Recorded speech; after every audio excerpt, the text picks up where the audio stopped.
महानगरपालिका निवडणुकांचं बिगुल वाजले. अर्थातच आज आरक्षणात सोडत होती आणि हा महत्त्वपूर्ण टप्पा असतो. खरं तर इथेच अर्धी लढाई जिंकल्याचे या सगळ्या इच्छुक उमेदवारांचं आपण बघतो की त्यांच्या चेहऱ्यावर दिसतं आहे.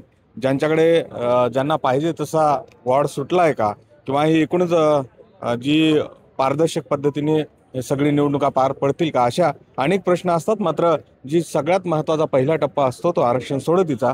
आणि आपण बघतोय की इच्छुक उमेदवार आणि सगळ्यात महत्त्वाच्या पक्षाचे हे पदाधिकारी आहेत. सगळ्यात आधी जाऊया मारुती भापकरांकडे. तुम्ही सुरुवातीलाच तिथे गोंधळ घातला आणि मागणी केली की हे सगळं निवडणूक प्रक्रिया आहे जी ती बॅलेट पेपरवर व्हावी. आत्ता ज्या पद्धतीने सगळं सोडतीचं चाललंय, तुम्ही समाधानी आहात का आणि काय नेमकं म्हणायचं होतं? नाही, खरं तर 2017ला पिंपरी चिंचवड महानगरपालिकेची सार्वत्रिक निवडणूक झाली आणि आता जवळपास प्रशासकीय राजवटीचे 4 वर्षे आणि अगोदरचे 5 वर्षे 9 वर्षे पिंपरी चिंचवड शहरामध्ये निवडणूक नाही झाली. तर या संदर्भात सुरुवातीपासून आम्ही सांगतोय की EVM ऐवजी बॅलेट पेपरवरती निवडणूक व्हावी अशा प्रकारची मागणी केंद्रीय निवडणूक आयोग आणि महाराष्ट्र निवडणूक आयोग या दोन्ही निवडणूक आयोगाकडे वारंवार महाराष्ट्रातील देशातील जनता करते, मात्र त्याकडे दुर्लक्ष केलं जाते.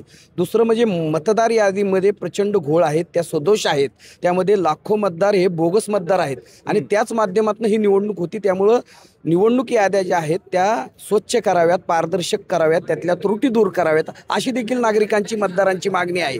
व्हीव्हीपॅट देखील त्यांनी बंद केलेला आहे. म्हणून या ठिकाणचे विभागीय आयुक्त आणि निवडणूक निर्णय अधिकाऱ्यांच्या समोर आम्ही मांडलं की आपण कृपया केंद्रीय निवडणूक आयोग आणि राज्य निवडणूक आयोगापर्यंत आमच्या ह्या भावना पोहोचाव्यात. खरं तर ही स्थानिक स्वराज्य संस्थांच्या निवडणुका माननीय सर्वोच्च न्यायालयाचा निर्णय आलाय 31 जानेवारीपर्यंत या निवडणुका घ्याव्यात अशा प्रकारचा निर्णय सर्वोच्च न्यायालयाचा निश्चित आहे.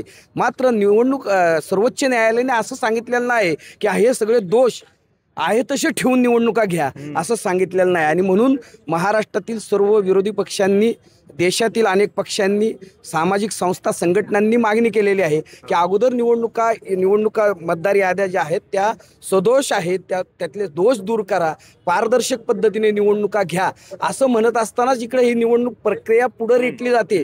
नगरपालिका, नगर परिषदांच्या निवडणुका आता प्रक्रिया सुरू केली आणि आता महापालिकेची देखील सुरुवात केलेली आहे. थोडं थांबायला जरी लागलं तरी चालेल, मात्र हे सगळं पारदर्शक पद्धतीने झालं पाहिजे. लोकांच्या मनातला संभ्रम, संशय दूर झाला पाहिजे. ही खऱ्या अर्थानं घटनात्मक जबाबदारी निवडणूक आयोगाची असताना ते टाळून दहशतवाद करून, पोलीस बळाचा वापर करून, दहशत अशा पद्धतीने करून ही प्रक्रिया पुढे रेटण्याचा प्रयत्न करतायत. याचा आम्ही तीव्र शब्दामध्ये त्या ठिकाणी खरं तर दुवार मतदारांच्या यादीचा प्रश्न, सदोष मतदार यादींचा प्रश्न जो आहे तो महानगरपालिका निवडणुकांमध्ये सुद्धा दिसतोय, प्रक्रियेमध्ये सुद्धा येईल असं वाटतं. परंतु आता बिगुल वाजलंय, युद्धाला सुरुवात झाली आहे आणि तुम्ही सगळे सज्ज आहात. ज्या पद्धतीने आरोप विरोधकांकडून केले जात आहेत, तर काय त्यांना सांगणं आहे? आत्ता जी वॉर्ड प्रक्रियेचं प्रभाग आरक्षण सोडत तुम्ही बघता आहात, त्यावर समाधानी आहात का आणि काय अपेक्षा आहेत आता पुढील? खरं तर आज पिंपरी चिंचवड महानगरपालिकेची 32 प्रभागांसाठीची आरक्षण सोडत झाली. त्यामध्ये अतिशय पारदर्शकपणे ही सोडत करण्यात आली. बऱ्याच ठिकाणी काही उमेदवार हे नाराज झाले तर त्यांच्या मनाप्रमाणे ती आरक्षण सोडत झाली नाही. परंतु जे काही आहे ते आपल्याला एक्सेप्ट करून पुढे चालावं लागतं, कारण की जो निर्णय आत्ता इथे आम्ही स्वतः पाहिला त्याच्यामध्ये पारदर्शकता होती. त्या पद्धतीने प्रत्येक उमेदवारांनी लढण्यासाठी सज्ज झालेले आहेत.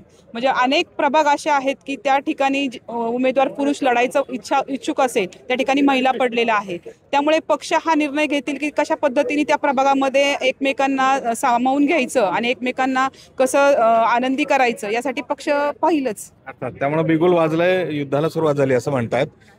तुमचा मोठा प्रदीर्घ अनुभव राहिलेला आहे. निवडणूक आता लागल्यात आणि त्या न्यायालयाने सांगितल्याप्रमाणे वेळेत आता त्याची सगळी प्रक्रिया पार पाडायची आहे. आज ज्या पद्धतीनं आरक्षण सोडत झाल्यात, काय चित्र असेल, कुणाची सत्ता असेल असं वाटतंय? आज पिंपरी चिंचवड महापालिकेची जी सोडत पूर्ण झालेली आहे आणि अतिशय पारदर्शक पद्धतीनं या ठिकाणी खूप चांगल्या पद्धतीचं आरक्षण पद्धत या सोडवणूक झालेली आहे. आता जे इच्छुक आहेत, कोणाला लढायचं असेल तर कोणाला संधी मिळालेली आहे, कोणाला मिळाली नाही, अशा प्रकारची काहींना आनंद आहे, काहींना दुःख आहे, अशा पद्धतीचं या ठिकाणी आहे. आणि जसं आता महाराष्ट्रामध्ये देवेंद्रजी, एकनाथजी आणि अजितदादा या ठिकाणी राज्य या ठिकाणी चालवत आहेत, खूप चांगल्या पद्धतीचं राज्याचं कामकाज या ठिकाणी चालू आहे. परंतु तिन्ही नेते एकत्र आहेत, परंतु स्थानिक स्वराज्य संस्थांच्या ज्या महाराष्ट्रातल्या आता 27-28 महापालिकांच्या मुंबईसह होणार आहेत, तसं पिंपरी चिंचवड महापालिकेचे होणार आहेत. त्या माध्यमातून त्या तिन्ही नेत्यांनी कशा पद्धतीचं काम करायचं, खरं म्हणजे ते स्थानिक पातळीचं जे पदाधिकारी आहेत त्यांनी ठरवलं आहे की तुम्ही युती करायचं का नाही करायचं आहे, तो तुम्ही स्थानिक पातळीवर अधिकार दिले. भारतीय जनता पार्टीने आमच्या जिल्हा जे कोर कमिटी आहे, जिल्हाध्यक्ष आहे की आमचे 4 आमदार आहेत, त्यांना अधिकार दिले की तुम्ही युती करायचं का नाही करायचा. परंतु प्रश्न आहे की युती होणार का नाही होणार, हा प्रश्न जो आहे राज्य पातळीवर जे काही करणार नाही ते स्थानिक पद्धतीवरती या ठिकाणी होणार आहे. आणि प्रत्येक पक्ष म्हणतो आमचा 100 पार, तर आमच्या भारतीय जनता पार्टीच्या 5 वर्ष सत्ता राहिलेली आहे आणि 4 वर्षाचे प्रशासकीय राजवट आहे. आपण पाहिलं असेल आत्तापर्यंतच्या जे महापालिका इतिहासामध्ये, मी पण स्थायी समिती अध्यक्ष या ठिकाणी होतो, त्यामध्ये जवळपास 2 ते 2.5 हजार कोटीचं जे कामकाज आहे महापालिकेच्या माध्यमातून 5 वर्ष या ठिकाणी झाले, त्या 4 वर्षाच्या प्रशासकीय पद्धतीमध्ये या ठिकाणी झालेलं आहे. आणि अशा पद्धतीचा या सगळ्या विकास कामाला नागरिक कौल देतील असं तुम्हाला विश्वास वाटतो? अर्थातच निवडणूक निवडणुकीचा जो महत्त्वाचा टप्पा आहे तो आरक्षण सोडतीचा आहे, तो आज पार पडलाय.